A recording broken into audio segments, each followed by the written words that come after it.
What's up, guys? Welcome back to another episode of Spark to Fire. I'm your host, Landon Rhodes, and today we've got the legendary John Madsen on the podcast. Thanks for coming on today, bro. Dude, I'm happy to be here, man. Super excited. So hopefully provide some value to all the listeners and viewers. Yeah. So John is a highly sought after consultant who teaches high performance individuals and executives how to automate championship behavior. And we're going to get into what that is and what that means to John specifically and how to get championship results from that. His clients range from Olympians to MLB players, NFL players, corporate execs, all the way down to the ordinary dude that just wants to win. Despite never playing a down of football in his high school career, he reached his childhood dream of playing in the NFL after playing for the University of Utah under the legendary coach Urban Meyer. And he's got a podcast called The Show with John Madsen, where his mission is to teach up high performance behavior and mindset for people who refuse to settle for an average AF life. Dude, this is awesome. I've been listening to the show for a minute and met you at a mastermind with Chris and Taylor. So super cool to have you on, and just thank you. Appreciate it, man. Absolutely, man. Excited to be here for sure. So I want to start off with something that's actually in your bio that I just read: championship or automating championship behavior. I want to jump right into that first, and then we'll probably go back in a little bit of an origin story. But what does that mean to you, and what ways are you facilitating that? Yeah. So I think a lot of people, whether it's fitness or success in business, they don't realize that a lot of times they're swimming upstream. So they're always reliant on their willpower. They're always reliant on the sacrifice. They're always reliant on that discipline, right? And what I try to do is help people understand that if I can set the stage, right? If I can set the environment, if I can create the right patterns in your life, then we can reach the final destination, whether it's more money or more fitness, with ease and efficiency more than difficulty and hardship. And so a lot of times people have programmed into their mindset that nothing worth doing is worth it unless it's difficult. And so then they go off and they try to prove unconsciously how hard they can make it for themselves to succeed when it actually doesn't need to be that hard, especially in fitness and even business. And so we're always operating with our unconscious beliefs, right? And then we're living those out. And so by automating the right belief system, by automating the right behavior, by automating the right values, then you can swim downstream and achieve with much less effort. I'm not saying the effort isn't important. You got to put you got to mix the right amount of effort, but we can do it with efficiency where other people just spin their wheels forever. Yeah. That's good. You guys can already tell this is going to be a huge note-taking episode. Make sure you've got a pen and paper out, or you're just taking notes on your iPhone, because this is just the beginning of the bombs that are going to drop on this. So I love that, automating the subconscious or fixing the subconscious belief, because I think we grow up with all of these different, limiting beliefs, the elephant stakes of our life that basically are holding us back subconsciously. And I think it was Gary Vee that actually said that, I subconsciously sabotage myself so that I can keep staying in the game longer. Obviously, he's already reached such a high level of that game, but I think people definitely do that to themselves. I think I've done it to myself in the past too. Yeah, I mean, look, a lot of times people run into this undeservingness or unworthiness, right? And so if you feel undeserving in your unconscious or your heart, call it whatever you want, right? If you feel that undeservingness, you go out to prove that everything you get, you deserve. And so then you see business professionals who want to spend more time with their family, yet they keep finding themselves in the office at 80-hour work weeks, right? They're proving that their lifestyle, to get that lifestyle, they have to go through all this sacrifice and make themselves worthy or deserving of the success that might come. And, in mental programming, we can just remove that belief, pull it out and say, hey, you can have an epic type of life and you're already deserving. Why not self-sabotage and just enjoy the fruits of, an epic life where you're not sacrificing yourself every single waking hour. Yeah, that's good. We're gonna dig into your. I want to dig into your origin story a little bit too. So, like, there's obviously a time in your life where you used to have some of those things because you recognized them, and then you ridded yourself of those limiting beliefs, negative beliefs. So let's jump into a quick origin story. Like, how did you get started? Were you always entrepreneurial when you were a kid? What were you like, and where did all this come from? Yeah, when I was 5 years old, all I wanted to do was play sports. That was life, right? Mom, dad at the ballpark, at the basketball courts, at the baseball diamonds, football field. Like, started playing football when I was 10 years old, but I played all sports, and that was truly my passion. That was my love. And so, fast forward to high school, I go into the weight room because I'm going to try out for the football team, right? In high school, pretty much you just have to, make it through tryouts and not quit, and you're on. However, the first part of that was going to summer conditioning where we went to the weight room. It was my first time entering a weight room situation. And so, although I perceived myself as a good athlete up until that point, when we got down on the bench press, out of 5 of my friends, 95 pounds came crushing down on me, and, I got laughed out of the room. And so, in a moment, I looked around that room and was like, whoa, these guys are big. I'm super skinny and weak. And so I made a decision that day that I wasn't going to play football, although I had played from the time I was 10 all the way going into my sophomore year of high school. I made another decision, though, that one day I would be strong and powerful. And so I went home, talked to Pops, my dad, and said, Dad, I want to work out with you. Can you help me? And so we went on this journey together, and he started working out with me a little bit. And then he did something that was epic. He went down to the rec center. There was a local powerlifting dude, and he said, hey, will you train my son? And he said, show Awesome. up Monday, Wednesday, Friday, 7 p.m. for 2 years. That's all I did, right? And I could see the change in my body, the muscle that I started stacking on.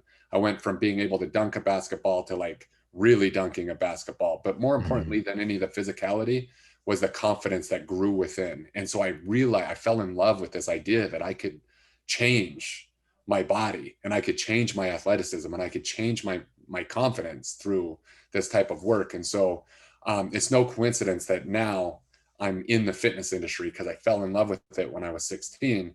Yeah. Had I not done that, though, there was no NFL career. Like you said, I never played a single down of high school football, yet I ended up playing and scoring touchdowns in the NFL.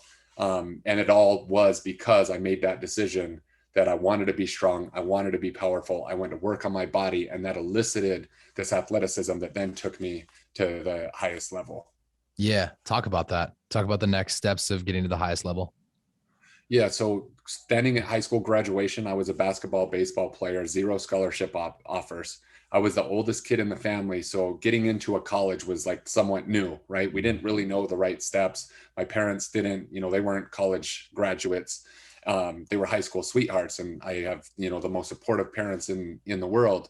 But getting into college was like, oh, I should probably apply to some of these schools. Yet, if you asked me what I was going to do, I was going to be a professional athlete all the way through high school. So I thought that scholarships were just going to rain down on me. Well, we went 1 in 40 in my basketball career, and my baseball career was shortened with an elbow that wouldn't allow me to pitch anymore. And so high school graduation came, and I had one opportunity to go to a junior college about an hour and a half from my hometown, Salt Lake City. So that was the only school that I could get into, because that's the only school I applied for. And I went there, and I was like, I'll just walk on to the basketball team. But I went to the basketball coach at orientation, and he said, John, I don't know if you can play or not play, but my roster's full. So if you want to play college ball, you got to do it somewhere else. I suggest you sit out a semester and then, try at another school. Right. Huh. And I was like, dude, I'm not going to sit out. And so my dad looked at me, and he's like, what are you going to do? And I'm like, let's take this basketball film to the football coaches. I think I can be a pretty good wide receiver. And he's like, he believes in me more than anybody could have believed in me, and still looked at me like this kid's, crazy. He didn't play football. Right. Yeah. But I was 6'5", and I was 185 pounds, and I could run and I could jump. And so I knew that I was an athlete. Right. So for me, it wasn't like this crazy type of deal. It was like, look, if I can prove to them that I can run and jump and catch a football, who knows? So I asked permission to try out. Their exact words was like, kid, like, you can try out. We can't promise you a thing. And I was like, cool, that's all I need. Showed up in July, took that opportunity, ended up redshirting because I didn't know anything about football, played one more year at that junior college, and then transferred to the University of Utah, played under Urban Meyer, Wow. Quarterback was Alex Smith, won a Fiesta Bowl, scored a touchdown in the Fiesta Bowl, and ended up, not getting drafted because I broke my leg my senior year and couldn't run for a good 10 months. But I got a shot in Oakland to try out, and I took that and ran with it for 3 years. Awesome. And what was the career at Oakland like? Dude, dream come true, man. I scored a touchdown my rookie year. I got moved from wide receiver to tight end, so a position that I had never played before. I was thinking that I might make practice squad that first year because I was playing a completely different position, but I started balling out in preseason, and all of a sudden they had to put me on active roster or another team was going to grab me. And so I played that year and, played quite a bit on offense and special teams, scored one touchdown. And, at the end of the year, they fired those coaches because we went 2-14, and we got a whole new coaching staff in, and they brought a whole new room full of tight ends in, and I had to make the team all over again. So I did that, played there my second year, did the same thing my third year, another head coach. Wow. And so in a short 3-year period, I played for 5 different head coaches. It was a wild time in Oakland. I got the jerseys on the wall if you're watching. Yeah. I had a stint in Cleveland and went through 2 more head coaches there. So it was 5 head coaches in 3 years. Wow. So you got to see, excuse me, you had to see a lot of different leadership though, a lot of different versions of leadership. And which one of those really stuck out to you? So in my career in the NFL, like every team was poor, which is why we kept going through all the transition of coaches. However, Yeah. I got to play with Hall of Famers like Randy Moss and Warren Sapp. And, I played with some pretty epic guys that I grew up watching.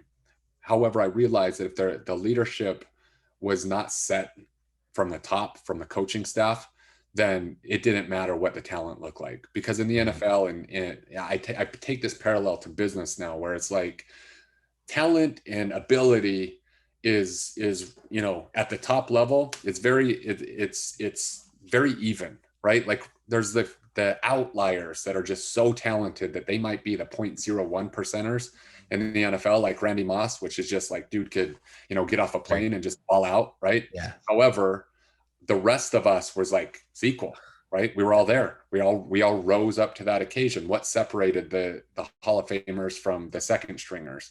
And I realized after I was done that my ability was plenty of ability to be there in that room. I didn't allow my mentality at that point, and my ability to control my emotional state was not something that was trained. And so my career got cut short because I was worried about all the coaching changes. I was worried about them drafting a different player. I was worried about everything outside of me, when if I took what I know now, everything is internal, right? And so I could have weathered all the storm internally to personally have a better career in the NFL. But as from a leadership point, there was no great leadership on those NFL teams, where in college, when we won the championship at the University of Utah with Urban Meyer, that leadership was on full display. And so there's a big disparity of culture, a winning culture and a culture that loses. And it's not talent. It's a culture. It's a cultural thing. And what were some of the big differences in the culture specifically? Was it just like habits, routines, communication styles? I'd just be curious to hear, like you obviously were with Urban, which is an incredible experience. So love to hear about that. I think clarity of mission, right, at Utah was like, hey, we're here for this purpose. And that's to, one, we were in the Mountain West back then, was not a Power 5 team. We were the first team to break into the BCS and play in one of those big bowl games. But it was, hey, take care of each and every game on Saturday. We're here to win the Mountain West championship. And from there, we can only control what we can control.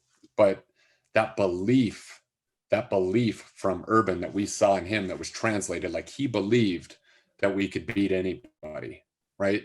And so then we took on that belief, and it was like that positive feedback loop. We'd go out on Saturday, beat somebody, and then it was like, oh, we believe them a little more. And it's like that belief percolated from the coaching staff to the training staff to every single one of the players. A lot of the players, they didn't have to like Urban, but they knew that he was a winner, right? And so we bought into this culture of winning, this ability to do and to practice in a way that was much different than the team we were going to play on Saturday. And so it wasn't like in the NFL where we were trying to lose games. It was just everybody was playing as an individual, right? There was individual goals, but no mission driven, Mm. you know, type of leadership where, of course, like we want to win the Super Bowl. That should be, that doesn't Innate. Yeah. always need, yeah. But it was like we were all playing for our own personal gain, and it was like a whole bunch of egos out there playing all over the place.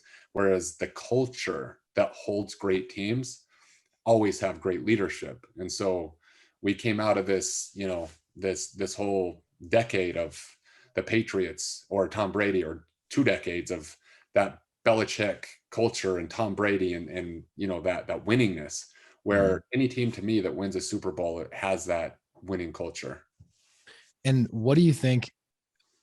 Like, obviously, we could have an entire podcast on, or 10 podcasts on Urban Meyer's brain, of just like how he breaks down core belief and stuff like that. But what do you think people can do? And I'm kind of translating this to business as well. If they don't feel like they have that winning culture, that winning belief in their mind, what do you think they can do? Or from your experience, what can they do to develop that?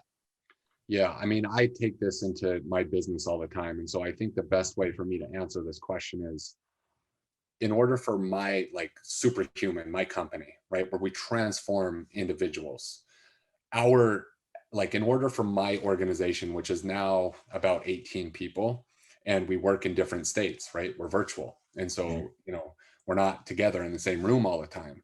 So culture is then even more important, because we can't even, like, we're not even seeing each other physically.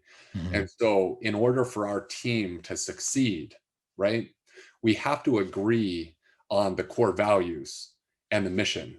And if we don't hire on the core values, then I'm making hiring decisions that are not a great fit, right? If I'm hiring people that don't agree to our core values, Mhm. then that's going to ruin culture, right? And so the core values of a business has to be something that aren't just words on a wall, right? That aren't just, hey, here's our core values in it, and here's our pamphlet. It's like, what do we believe, Right. right? And if we can rally around that, then we have a culture that embodies what we want. And therefore, that, like, in my business, that percolates into the service that we provide to our customers, Yeah. right? They can feel the value. They know what we believe, and so they can rally around it. Or people don't have to be a part of it either. And I think in today's day and age, like, you have to stand for certain things in Mhm. order to create that culture. And you don't have to be for everybody. You just have to be for the few. And going back to Urban, dude, when he came in, like, 30 people on scholarship quit our Yeah. workouts. Like, I literally remember, like, one of the first couple workouts is he went into the weight room, and they literally chained the door shut, and they had buckets for people throwing up all over the weight room. And it was like, dude, we're going to survive, and we're going to survive together. And people are like, F this, like, I'm out of here. Like, and his core philosophy was like, look, I don't care if you were a star last year. I don't care if the paper is writing about you every single day. We don't need everybody. We need a core group of 10, and we'll build from that. Mhm. Right. And so the quitters quit. The other people were unified in mission. Hey, we're here for you. Like, I'm here for you, brother. Like, screw the coaches. Like, I'm going to survive with you. I'm not Right. leaving. I'm not leaving you. Right. And then we built that, like, camaraderie. And if you, like, I get chills thinking about it. We went out, and, like, before the game, we're looking at the other team, and we're like, we beat them before the first whistle. Yeah. Right. And it's like, in business, how do we create that? Well, if your company doesn't know what you believe, you can't create that ferociousness that's going to take down the other competition. Because at this point, it's not about, tactics and strategy. That's part of it, right? But it's really the mentality of your organization and their ability to control that emotional state that's going to win. So what is your take on the, I guess, how would you apply that to your business as far as like the chaining the doors and the puke buckets on the floor sort of thing? Because I've actually asked a lot of different entrepreneurs this question of, it's kind of, I feel like this goes, like, founders go through like phases. There's the phase of like, I don't know what I'm doing, I'm figuring out. They start to reach scale, and then, or they hit like this next level where they realize they kind of, like, the dark side or the monster side of who they are as an entrepreneur comes out, and then, like, they'll they'll go scorched earth on a few relationships. Turnover is going to start happening, but there's like a shift happening there. And like the people that hang on, the people that stick around, obviously they rise to the occasion, and they're not just dealing with the craziness of the founder or the CEO. They're buying into that. And that's just then repelling a whole ton of people. And so my question for you is like, what are you doing today to actually build a culture like that? And secondly, what do you do when your wake is taking a bunch of people out that are actually core and necessary to the business? I think that that's usually why, entrepreneurs would say like, dude, I was in the game for 10 years before you saw the success, right? Because that they do it wrong in the beginning. And I'll speak for myself, is like when I went into the fitness industry, I opened up gyms, like I almost filed bankruptcy like 3 times, right? Mm-hmm. Like I got kicked out of buildings that my name was on leases because I couldn't pay rent and all this stuff, where now they see me and see this, pretty epic business that I've created. And I'm like, Yeah. I wasn't a great leader back then, right? Because there's nuances of what I just said from sport that like, you don't need to just, you don't need to run your people through the ringer and, make them hate life so that you could win a game on Saturday. That's not the end goal here, right? So as a leader, you need to harness, you need to be able to decipher, like sporting analogy is good, but what translates to business and what doesn't. And so, for me, I think that I have some of those key people that have been with me from day one, right? Where they've been like, some of them were kids training in my facility, where they've seen and they've been like, I believe in this, right? And so now they're rewarded very, very, very well, because they're like, they're core believers, right? And if my business was struggling and we went through some stuff, they already went through it. So the next group of people we hire, we don't necessarily need to take them through all that stuff that we learned. It's like, cool, you're here now, and now is much greater than it was 5 years from now, and I'm a much better leader. And so I still think it goes back to core values, right? Yeah. For like us and our core values, like in our organization, we talk about winning a lot, right? And so give yourself permission to win is core value number 1. Yeah. Like I need every single person on my team to give themselves permission to win. Core value number 2 is always represent your best self, right? So I expect people to show up, right? Not looking like crap on a Zoom meeting, to show up always as looking impeccable to themselves, right? And so like we agree on those things. So I don't hire somebody if they're on a Zoom meeting and they look, and this might sound clash with modern culture. It's like, I'm just a human being like we all are, and we're built to judge people in 4 seconds or less. So part of my core philosophy is making life easier. Well, let's stack the deck in our favor, right? Always represent your best self and watch how many doors open for you. That one thing will change your life, right? Give yourself permission to win, right? If you give yourself permission to want what you want and go for it unapologetically, more likely that you're going to have an epic life. And so, we can go down the line there, but if I know that, and my people know that now, that I'm not even hiring, they're hiring, say a coach wants to come coach for us, and a person shows up in a way, it's like, they're not a fit, John. It's like, they already know it. They know what to look for. And so, now business where it is now, I don't need to run people through the ringer. We're setting our core values. We know what they are. And so when someone is not a fit, they do not get hired now. And if we make the wrong hire, we make the right choice very quickly. They either adapt and adopt our core values, or we eat the mistake and say, hey, sorry, you're not a fit. Yeah, that's a great answer to that question, is the core values will decide. And one of the first people I ever interviewed on the show, his name is Joey. Joey created this culture of really just winning. He created a winning culture 100%. And he's a big sports guy, 100%. Like, I'm sure that he's already heard about that, or heard some crazy stories about Urban Meyer and Belichick and these guys. And he told me that actually on the first episode of the show, Spark to Fire, and talked about how like he created those like core 5 to 10 people at the beginning, and they started making the culture their own, and they bought into those core values, even if they weren't written on the wall, even if they weren't something you said out loud every day. They bought into his mantra of how he runs and operates a business. And then they like start learning and making decisions based upon that. Like it's an operating system. And they're saying like, but that doesn't work in this command line. Like that doesn't work here. Mhm. And he said that of the turnover that they have had, 95% of it, the team is happier after the individual left. And they both knew that like that person was not going to last long here. Mhm. And so it's just interesting to see that cultures can purposely chew up and spit out the wrong people, and like that's okay. And like that's an okay thing, because that person wouldn't have been happy there, and they need to go find where they are going to be happy and most fulfilled, so they can show up and be their best version and give them some permission to win. Yeah, and that's the cool part is like they don't like you don't need to fit every culture, right? And so No. exactly what you said, that person would be better served to go into an environment that cultivated their passion and their belief system in a way that they could fully be themselves. They're going to give far more value in that organization than one that like they feel constricted or contradicted in their belief system.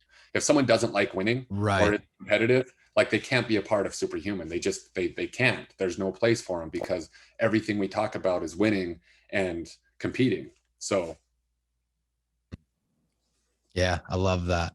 I that that's really, I'm really glad we're having that conversation, because as we continue to grow our team, those are things I'm thinking about, because I'm a very competitive person by nature.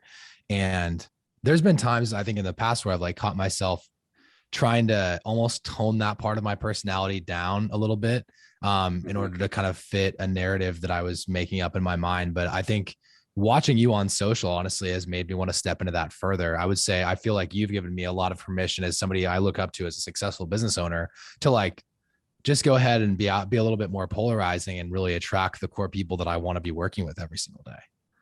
Yeah, More man, of it's them. so free. It's so freeing if you could just be yourself Yeah. and attract the people that want to be a part of that authenticity. Mm-hmm. And then if it rubs a person a little bit wrong, it's okay. Like for example, we had a retreat in Scottsdale, and a part of and some of my people flew in from Canada, some of them flew in from the UK, Mm-hmm. right? And we did this big event, and I'm like, I'm gonna go home, like I'm exhausted. And two of the UK guys are like, John, we flew 14 hours to be here. Like, you're coming out with us. And if anybody's been out to Old Town Scottsdale, like it's a bananas area, right? And so Yeah. I'm like, guys, I don't know what you guys have back where you're from, but like this is an area that is pretty epic, and I know what it is, and I'm trying to avoid that and get some sleep, right? And long story short, my team's like rallying me up, and they're like, you got to come out.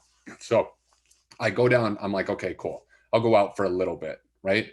And we get down there, and the streets are packed, and there's this wild club that's half indoor, half outdoor, and the music's thumping, and these guys from the UK have just a smile on their face from ear to ear, and they're just like, "This is crazy," right? And the weather's Yeah. good, and just the people and the vibe was awesome. And then I'm like, cool. Like we had a little table, and I'm like, I'm gonna order one of those bottles. So anybody's been to the club, I'm like, I'm gonna get us all something to drink. Don't worry about it. And the lady, the cocktail waitress, was like, "What do you want your sign to say?" And so it's one of those places that they have the sign, Oh right? yeah, and the And so sparklers. I think I saw that on your yeah, story. yeah, Yeah. yeah.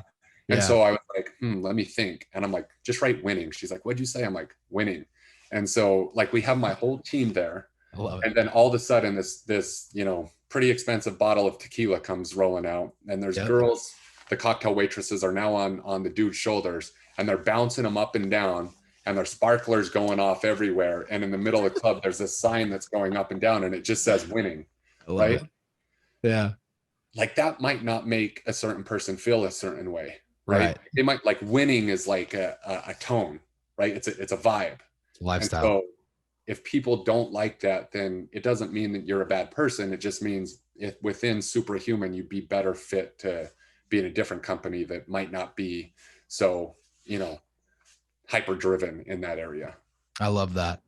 Yeah, for the listeners that you guys are listening or watching this right now, I think that's something to really think about, is how can I go and create a winning culture? And like I said, I highly recommend following John on Facebook and Instagram specifically. I see a lot of his stories, and it's kind of where he communicates the most. And just watching how you're not like purposely polarizing, I would say. Like you're not polarizing for the sake of being polarizing.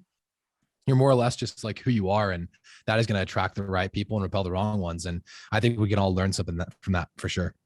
Yeah, dude, I think everybody has this authenticity that they want to just be themselves. And Mhm. if you cut away the biggest fear that everybody listening to the show has, everybody watching has, and that's the fear of judgment or criticism, right? Mm. And it's like, oh no, John, like I'm afraid of failure. And my answer to that would be, if nobody was there to watch you fail, would you really care? And of course you wouldn't, right? If, Good. let's say, failure to you is losing all your money. Well, if your bank account hits zero and nobody there is to witness it, you would just try again. You'd be like, okay, cool, like let's go try again, right? Like Mm. the ultimate growth mindset. However, you fear what other people is going to perceive you as failing. And I went through that. I'm like, if I'm the NFL guy that played for 3 years and has no money, like, what's the percent? Like, it's not Oh failure, yeah. it's the perception, right? And so I've really had to come to terms with this idea that everything that was holding me back in my life, or just being able to completely express myself freely, was this thought that it wasn't going to be liked, it wasn't going to be relatable, it wasn't going to be this, or it wasn't going to be that. And that's all based on what other perceptions are going to be of me. Right. And I finally realized that I couldn't keep everybody happy. 100% of people weren't going to like me anyways. And so in order to like myself, I had to express my own self to the world. And as soon as I started doing that, my business exploded. So usually businesses don't explode because a person's trying to be something that they think they should be according to something else or somebody else, which is largely unconscious. That if you were to remove that, your ability to just move forward and be you is the most freedom you could ever experience. That's good. That's real good. Guys, I would highly recommend just like taking the last 30 seconds to a minute and hitting that back button on your phone. Just re-listen to that a couple times, because it's incredibly important behavior to keep in mind, is that the more authenticity we can really just show through in our lives every single day, it's just going to make us more and more free. I love that, John. That's good. So what did you used to believe? Because we're talking a lot about like core beliefs right now. What did you used to believe about entrepreneurship that you no longer believe? Hmm. Like you were set in your ways, like this is exactly how it was like 5 years ago, 10 years ago, whatever. And now you're like, I was so wrong about that. Yeah, I believe that, like, I had to do everything, Mm. right? I was the entrepreneur that was like, I had to do everything because I thought that I could do it better, right? So I believed for a long period of time, I never could scale my gyms because I was like the best trainer that ever lived, right? In my own mind, like this egotistical, like, I can't hire anybody as good as me. So if a person's coming to my gym, they want John because John does it better than anybody else. Therefore, John, you work from 9 to 9 and don't get anything else in the business done because you're so focused on being the best artist in this, ability to train somebody's body, right? Yep. So I could never scale. It was like, okay, cool, like be the best at that, but then never scale it, never help anybody but the 10 people because you're so focused on that, right? And then that graduated to finally being able to hire people who were better than me at certain things and were more not knowledgeable at certain things. That's a mind-blowing experience for any entrepreneur. And then it was like, okay, cool, well, nobody can sell my program like me, right? So then I would just be a slave to Zoom calls every single day because my calendar would pop up from the marketing that we were doing. And, I would, be the guy that was supposed to be at my daughter's dance class. And I'd be like, oh, someone just scheduled a call at 4 p.m. Like, that's how I make money. I got to go back to the office. Mm. Right. And I was like, that's got to stop. And it was a belief that nobody could sell my program better than me until I hired sales team and trained them and found out really quickly that they could sell my program better than I could. And so all of the constraints that a person has right now on what you can't do is a construct of your beliefs that you have a lot of times unconsciously, right? And they're just stories. So now I realize that, like, everything that was holding me back was a simple illusion. And that's why I go so heavy into some of the masterminds we do, which we call Upgrade X, which is it would be I'd say that it's the psychology of excellence. How do we go in there and mentally program ourselves for excellence, right? So that we can become more and do more and do so more effortlessly. because people hear my message and they're like, John, you're kind of like aggressive and abrasive a little bit on the surface, but then they come into my world. I'm like, hey, like, we don't actually need to prove to the world how mentally tough we are. My message as a mindset performance coach isn't do more or just do it. It's like, let's find out what's programmed deep into your unconscious, and let me just help you remove that, right? Let me help remove that at an unconscious level so that you no longer have to believe this thing that's keeping you imprisoned into this stuckness that you feel. So, Yeah. you know, that's huge for people. It's like being aware of the things that are holding them back. That's fascinating. You took a belief that you no longer believe and turn that into like one of your core products, or really like a service that you're helping people with. And that's breaking down their mindset and figuring out what's keeping them stuck. So I went love through it, that. dude. So like, Yeah. I mean, 2019, 2000, yeah, 2019, my online business was doing like 20K a month, Mhm. right? And I had to hire somebody. I searched a person that has been trained for the past decade and spent a million plus dollars of his own money to learn mental programming, to finally say, dude, like, I don't know why other people are succeeding, that I'm just as capable, and I'm stuck here for the last 3 years. Like, it makes no sense to me.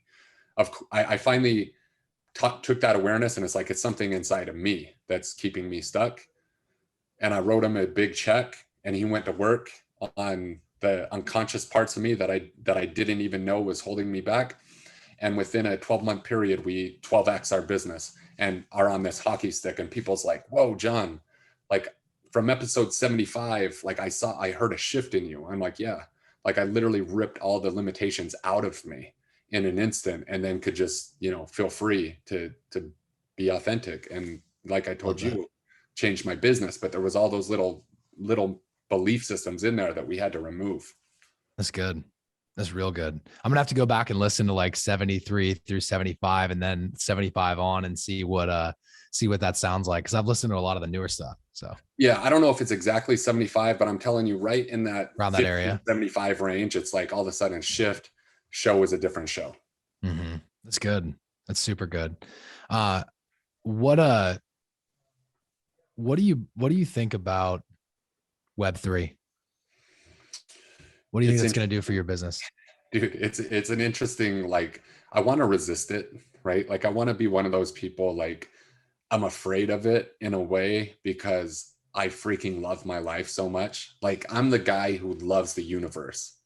I Yeah. love the universe. Like, the metaverse isn't exciting to me because I'm like, dude, why would I want to go to this other place when I'm living an epic life in the universe? Mm-hmm. And then it scares me because I'm probably representing 5% of the people, right? 95% of the people want to escape the universe to go to the metaverse. Mm-hmm. They want to put those goggles on and go from being nobody or sad and depressed to somebody with significance and all this other stuff that they might get in the metaverse, right? So Mm-hmm. it's like, you know, Ready Player One, where on full display you take these people and it's like, well, what are they going to do, right? What's going to happen to their health Yeah. if they're sitting with those goggles all day and they go from being, you know, completely overweight and depressed and hating life and, you know, broke financially and mentally, and then they go into the metaverse and they have a different type of life and they're living a different type of life. They're never going to want to escape that. So what are they going to do? Are they going to sit in their chair, right? Are they going to just perish? Right? What's going to happen to the world? And so I think about all those things, and like, my initial gut instinct is like, I want to resist it, but it's like, it's already in motion, man. Like, Mm-hmm. we're seeing this in on Instagram, right? People are who they are in real life, and they live completely different in this Instagram world. And so they're Yeah. walking around all day in their phone like this, and they're like somebody else here.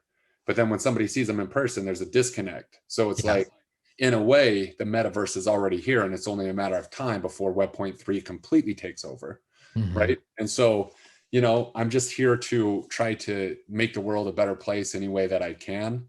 I don't know specifically how, you know, that's going to affect me. My partner in the Upgrade X stuff, our trainings are already VR, right? We're one of the only people in the space that records the trainings in VR. So like, if you were to take one of the trainings, you put Oculus headset on, and my partner would be there, and it would be like you're in the same room, and that's like mental programming training. Gotcha. And so like his partner, they have some epic VR stuff. They're at the forefront of the VR world. And so I hear it from him, like the hugeness of it.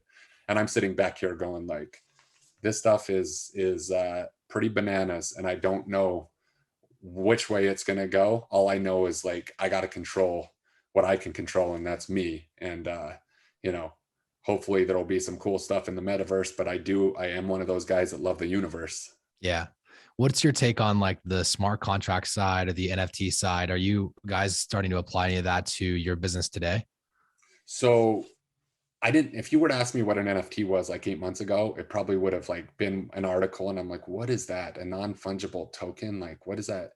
Like, I feel like a kindergartner sometimes where I'm like, I try to wrap my brain around all of it. Right. And then like somebody like, so I'm not an expert in those areas, but I do research, and then I kind of, start to understand the bigness of it. So in my superhuman business, I haven't really thought about what that might mean, but I have some other projects, a big project in the works, which is, any college football fans in the NIL, name, image, and likeness, because these football players are getting, paid now to play. And it's like the wild, wild west of donors donating to players to get them at a university, and then the transfer portal. It's a complete disaster. Right. And so we now are working on something epic with the ability to mint, and it's like in the college football arena, it's going to be huge. And so I'll just leave it at that. That's a cool project that we're working on that's, likely to emerge in the next 6 months. It's awesome. Yeah. It's a heck of a pipeline for you too. I mean, just getting in touch with those guys once they either leave college and they want to continue, continue building themselves up, or they even go into the league and then they're out. And then, I'm sure a lot of people from the league and that were like doing well in college, they look up to you in that way, because you've made the transition, the big jump from your identity being all the way into one thing for a decade, decade plus for most people. And now you've transitioned to the business world. Is that a pretty talked about topic in the athletic world for you?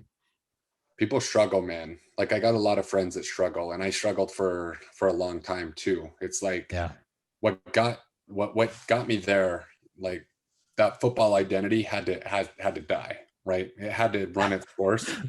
And like now I'll talk about it for I'll take some of the lessons that was good, but like my identity is not that of a football player. And for a long time, that identity was like, that's what I was. And so when I wasn't that, there was like an I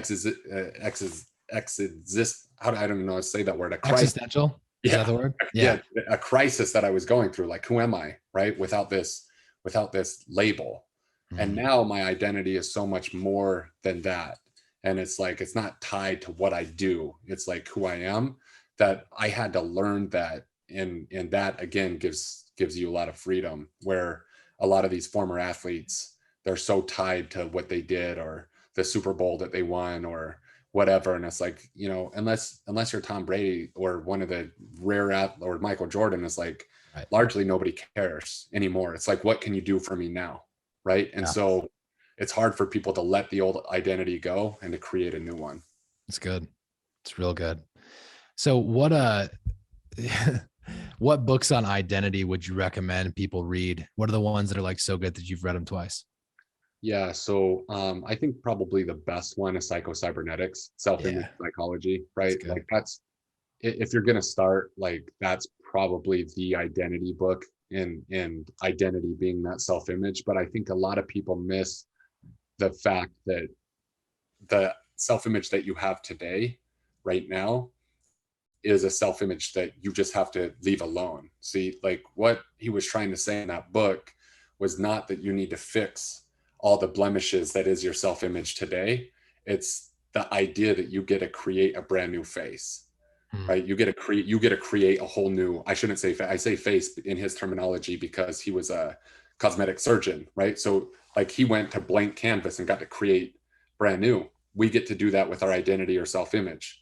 And the people who do a good job of this is like, cool, John, like you're not perfect. There's a lot of things that you could do better. And of course, like be aware of that. but who do you want to become? How does that person walk? How does he talk? How does he dress? What does he drive? Where does he live? What does he feel? What's that life look like? And then you make all the decisions based on the future you. So the future you is thanking you. Like you're making a decision every single day for the future life, right? And if you don't make the right decisions, it's you're stealing from your future self.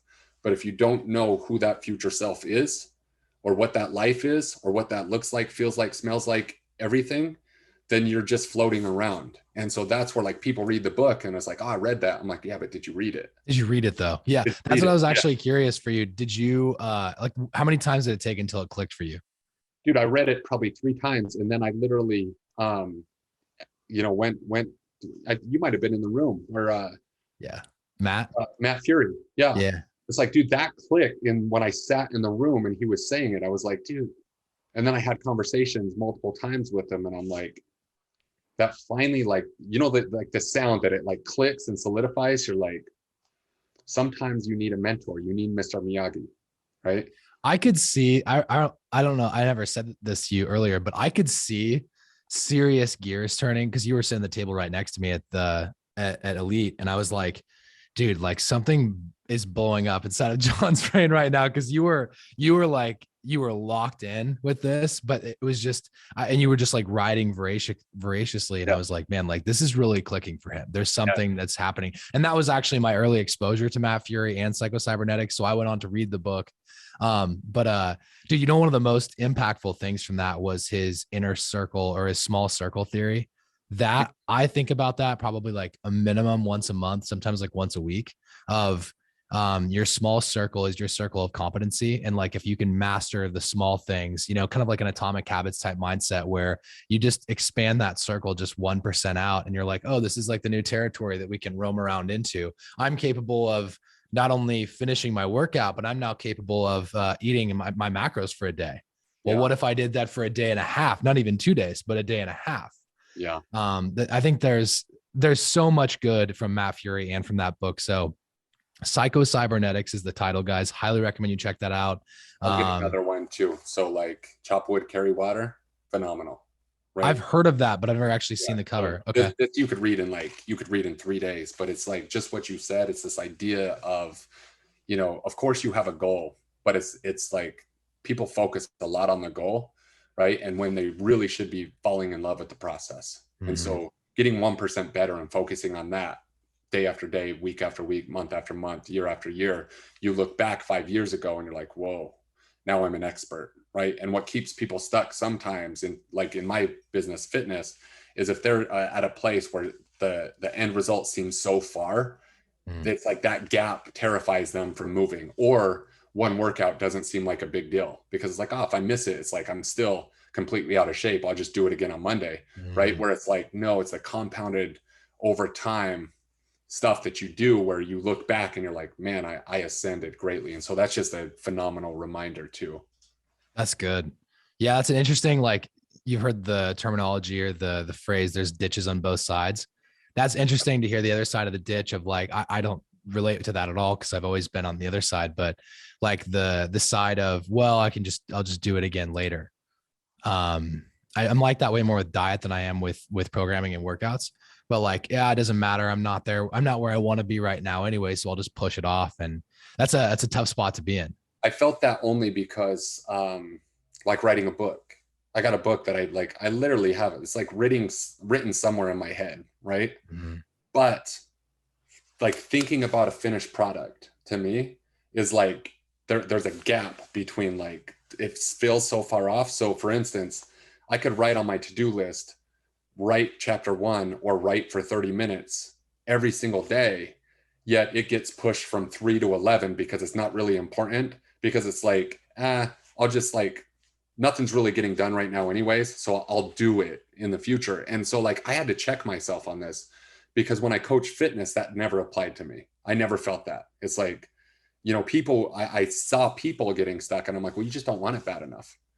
And then I was like, no, dude, I really want a finished copy of my book. Like that is something that I want. Why am I not doing it? And it's like, I got it. Like there's such a gap from starting that, first chapter to having that solidified end copy that I just keep pushing it off, even though it is still important and on my mind. So, sometimes like one area you don't do that, but another area I notice, it's very prevalent. Totally. Totally. Yeah. That's you really spoke to me there. That really like ministered to me for what you just said. So did you just take small actions towards that? Did you write one line? What was your Still battling it, dude. So Yeah. yeah, that's super interesting because I think Yeah, a lot of people, I think that's very relatable of high performing people or people that are entrepreneurs that, or even people that aren't entrepreneurs that just like want to get a lot done in their life. I think a lot of people deal with it because they have to figure out, okay, I have all these things that are, important and I have priorities. And like, obviously there's deep work you can do to block your time out. But I so relate to that where there's times where I will write something down in a peak state and then I will continue moving it. It'll stay on my radar, but I'll continue moving it down the line. And it goes from, like you said, a 3 to an 11. And I'm just curious if you have any hacks on that, on other ways where you've overcame it other than the book. So the podcast, like my podcast has over 205 episodes, I think 204 or whatever, right? Mm-hmm. And I wanted to do the podcast 2014. My wife put a picture on Instagram of me like laying on my floor and I had a whiteboard and on like you couldn't see it, but on the top right was like podcast. And that was like 2017 maybe. But in 2014, I'm like, I'm going to start this podcast. And I just never did. Never did. It was like, I wasn't ready. Wasn't the time. Maybe it wasn't, right? Like it came when it did. Point being is like, I always wish I would have done it earlier. However, I would look at some of the influencers that I look up to and, they talk about how many downloads they have and all this stuff. And so I would get frustrated of, how many downloads am I getting? Right. And so it was like this outcome oriented thing where about 8 months ago, I made a promise to myself that I wasn't even going to look until not look once in 2022. So I don't log into my account. I have zero idea how many podcast views or downloads or anything I have.